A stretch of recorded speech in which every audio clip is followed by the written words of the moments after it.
کرتی تھی. بہت سی عورتیں گھٹ گھٹ کر مر جاتی. جو زندہ رہ جاتی تو 1 سال بعد ان کے دامن میں اونٹ کی مینگنیاں ڈالی جاتی اور ان کو فورس کیا جاتا کہ کسی جانور کے بدن سے اپنے بدن کو رگڑیں. پھر اسی گندی حالت میں پورے شہر پر ان کا چکر لگایا جاتا تھا اور گویا یہ اعلان ہوتا تھا کہ اس عورت کی اب عدت ختم ہو گئی ہے. اللہ اکبر. ایسی ایسی رسمیں تھیں, ایسی ایسے رواج تھے. عورتیں بلبلاتی, روتی, تڑپتی, مگر ان عورتوں کے زخموں پر کوئی مرہم رکھنے والا نہیں تھا, کوئی فریاد سننے والا نہیں تھا. اللہ اکبر. 12 ربیع الاول کی صبح صادق کے وقت کائنات میں ایک ایسا نور جلوہ گر ہوا, ایک ایسی شخصیت آئی جہاں جس نے جہالت کے اندھیروں کو ختم کیا, وہاں ساری دنیا کی عورتوں کے لیے ایک ایسے دکھ کا مداوا بن کر آئے. نبی پاک علیہ الصلوۃ والسلام ایسے احکامات لے کر آئے, اتنی پیاری شریعت اور مذہب لے کر آئے جس میں اللہ کے دین نے عورتوں کو ایسا مقام عطا کیا کہ سبحان اللہ, عورتوں کی قسمت کا ستارہ چمک اٹھا. اسلام کی بدولت ظالم مردوں کے ظلم و ستم سے کچلی اور روندی ہوئی عورتوں کا درجہ اس قدر بلند ہوا کہ عورت معاملات زندگی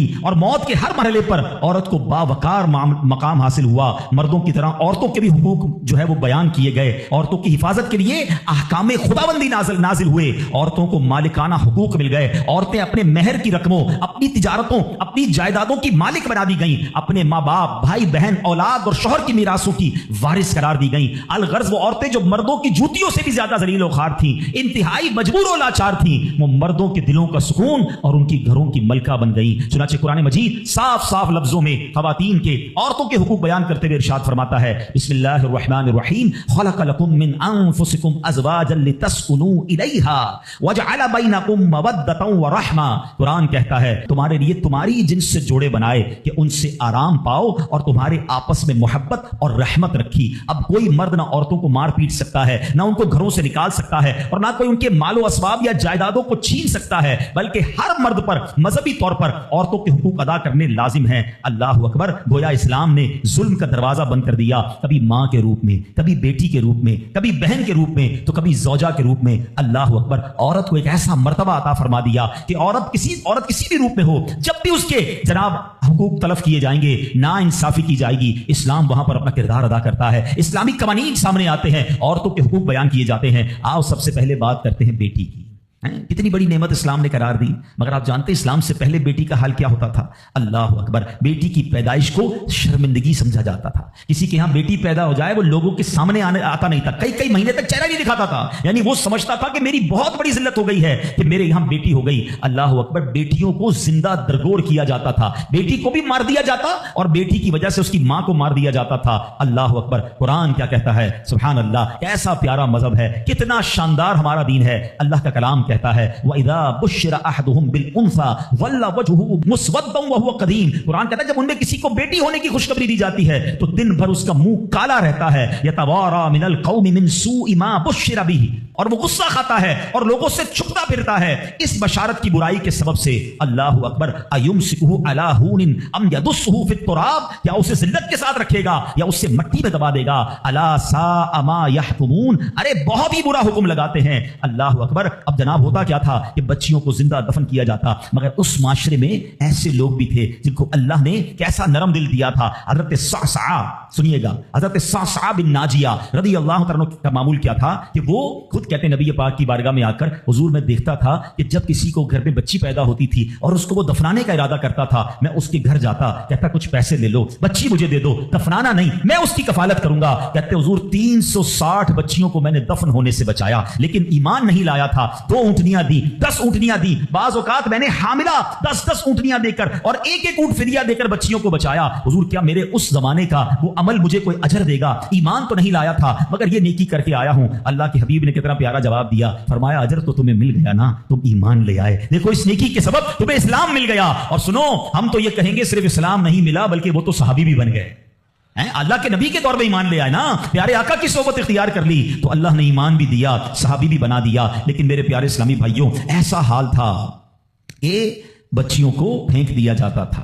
اب یہاں میں تھوڑی سی بات آج کے دور کی بھی کرنا چاہوں گا. ہم انشاءاللہ قرآنی احکام عورتوں کے بارے میں بھی سنیں گے اور ساتھ ساتھ اپنی تربیت بھی کرتے جائیں گے. ہم میں سے بہت سارے بیٹیوں والے ہوں گے, مگر کیا یہ خبریں نہیں آتی کہ بچی کی پیدائش کی وجہ سے ماں کو برا بھلا کہا جاتا ہے, گھروں میں جھگڑے ہیں, معاذ اللہ اب بھی یہ خبریں آتی ہیں کہ بچی پیدا ہوئی تو کچرا کنڈی پر پھینک دی گئی. یہ تو پھر سے ہم لگتا ہے اسی دور میں جا رہے ہیں. اسلام جو بچیوں کے حقوق لے کر آیا, اسلام جو بچیوں کو برا ماننے کے خلاف عمل کرنے کا ہمیں حکم دیتا ہے, بلکہ سنو حدیثیں کیسی ہیں. اے بچیوں والوں تمہیں مبارک ہو, اے بیٹیوں والوں تمہیں مبارک ہو, اپنی بیٹیوں کو کبھی برا نہ سمجھنا. نبی پاک علیہ الصلوۃ والسلام فرماتے ہیں جس شخص کی بیٹی ہو وہ اسے زندہ دفن نہ کرے, اسے ذلیل نہ سمجھے اور اپنے بیٹے پر اسے ترجیح نہ دے تو اللہ عز و جل اسے جنت میں داخل کر دے گا. ایک اور جگہ نبی پاک فرماتے ہیں اللہ اکبر, یہ حدیث تو میں کہتا ہوں ختم ہے نا, اس کے بعد الفاظ ہی نہیں بچتے.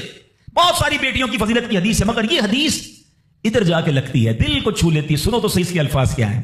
اللہ کے نبی فرماتے ہیں بیٹیوں کو برا مت کہو, میں بھی بیٹیوں والا ہوں.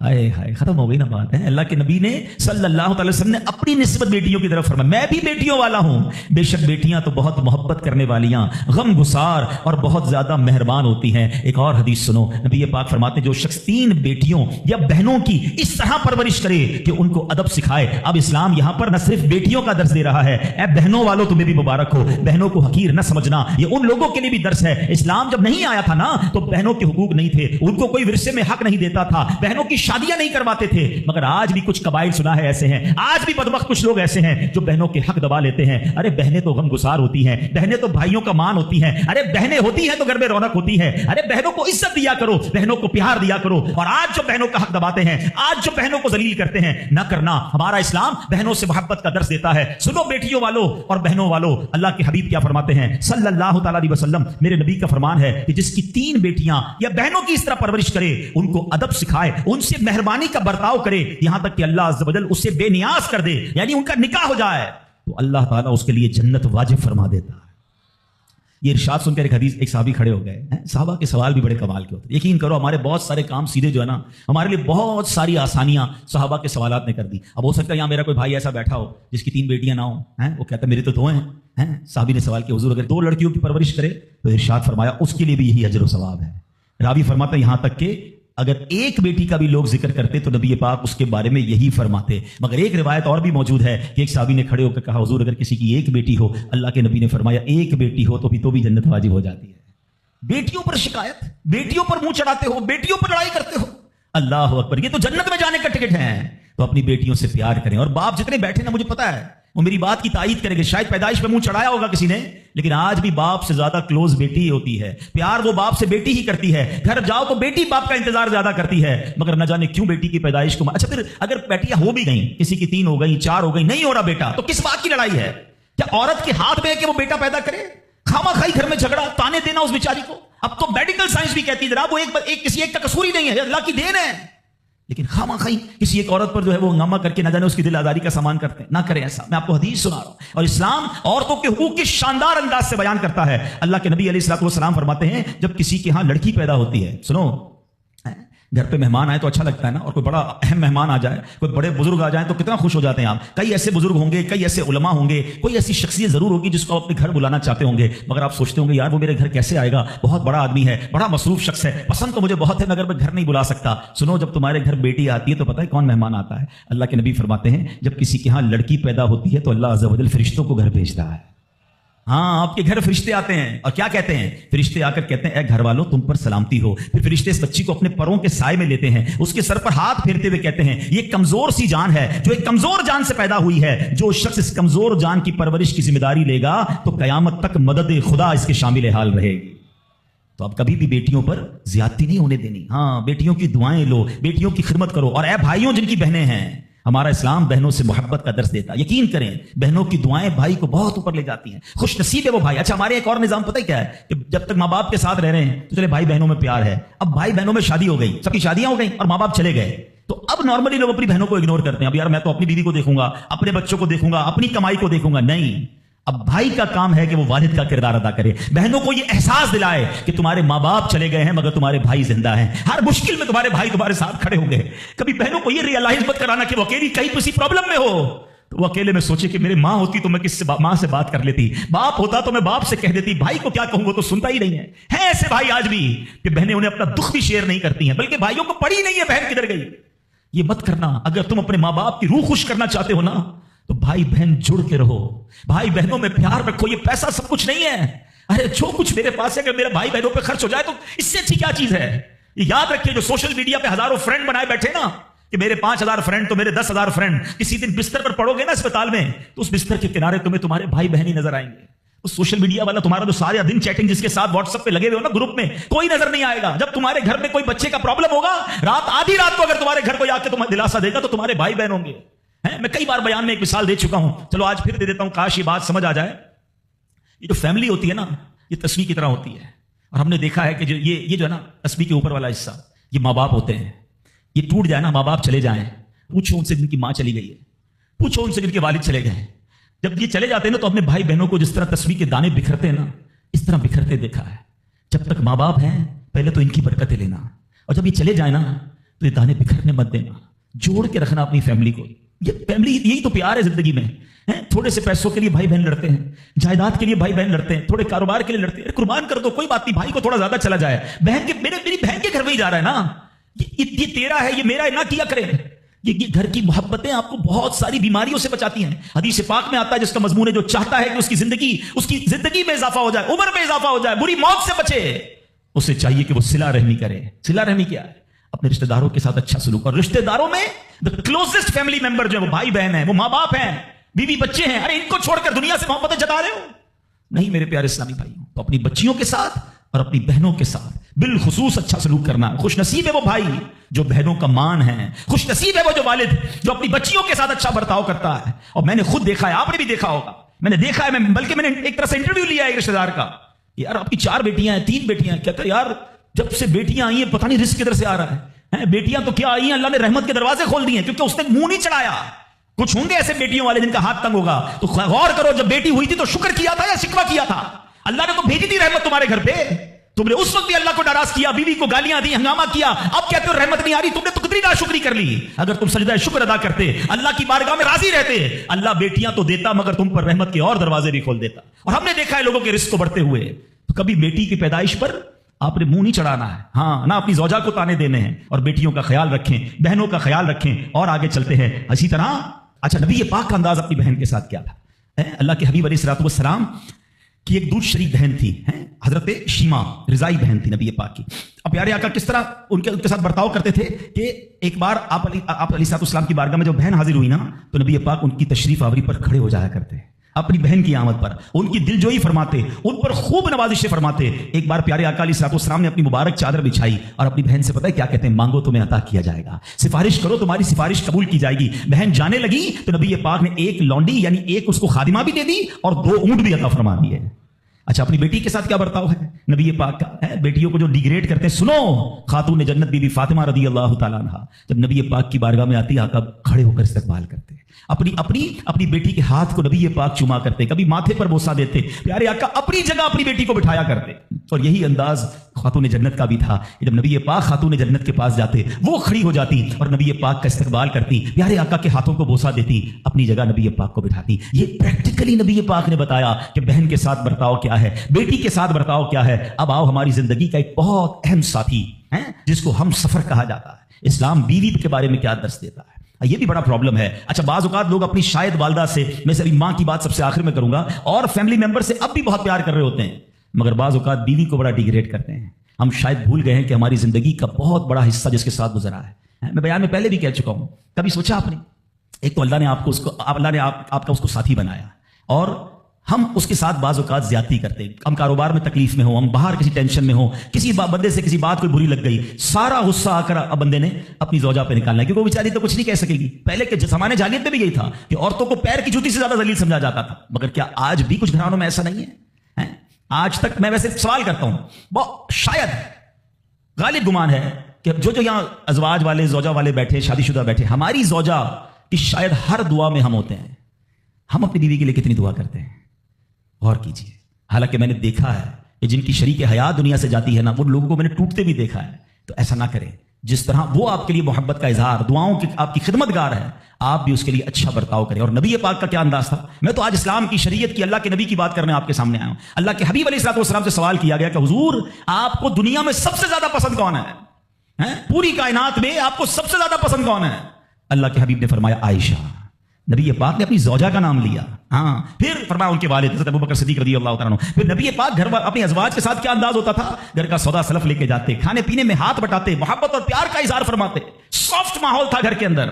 ہمارے گھر میں ایسا ماحول ہے نہیں میرے پیارے اسلامی بھائیوں. ہمیں یہ سوچنا ہے کہ ہمیں اپنے گھر والوں کے ساتھ کیا انداز اختیار کرنا ہے. نبی پاک علیہ الصلوۃ والسلام فرماتے ہیں کہ اسلام سے پہلے, بلکہ بخاری شریف کی حدیث بتاتا ہوں, اسلام سے پہلے مال کے لیے جانوروں اور دوسرے ساز و سامان کے ساتھ ساتھ بیوی کو بھی رہن رکھوا دیا جاتا تھا. جیسے پیسے کوئی رہن رکھواتا تھا نا, بیوی بھی ایک مال کی طرح تھی, لوگ گروی رکھوا دیتے تھے اپنی بیوی کو. یہ اسلام سے پہلے بیویوں کا حال تھا. اللہ اکبر. اسلام نے نکاح کے ذریعے عورت کو مرد کے آدھے ایمان کا محافظ قرار دے دیا. قرآن کہتا ہے وعاشروہن بالمعروف, ان سے اچھا برتاؤ کرو. اسلام نے بیویوں کے ساتھ اچھا برتاؤ کرنے والے کو سب سے بہترین قرار دیا. اللہ اکبر. خواتین تو میں کہتا ہوں میں یہاں انشاءاللہ اس بات کو بھی اگر واقعی عقل مند خواتین اس بیان کو سنیں گی تو وہ جو مسکنسپشن پیدا کیا جاتا ہے کہ جناب اسلام میں عورتوں کو آزادی نہیں ہے, جناب اسلام میں عورتوں کے لیے گھٹن ہے, اللہ اکبر. ذرا پہلے اسلام سے پہلے کے حالات پڑھو اور اس کے بعد اسلام کے آنے کے بعد عورتوں کو کیا شاندار مقام میرا دین دیتا ہے. اللہ کے نبی نے دی بیسٹ لوگوں کی جب مثال بیان کی, بہترین لوگوں کی مثال بیان کی, تو نبی پاک فرماتے ہیں, ترمذی کی حدیث ہے, سب سے بہتر وہ ہے جو اپنے اہل کے لیے بہتر ہو, یعنی اپنی فیملی کے لیے بہتر ہو. اور آقا فرماتے سنو میں تم سب سے زیادہ اپنے اہل کے لیے بہتر ہوں. نبی پاک سب سے زیادہ اپنی فیملی کے لیے بہتر. نبی پاک علیہ السلام سے ایک شخص سے پوچھا حضور شوہر پر بیوی کا کیا حق ہے؟ تو آپ نے فرمایا جب وہ کھائے یعنی شوہر کھائے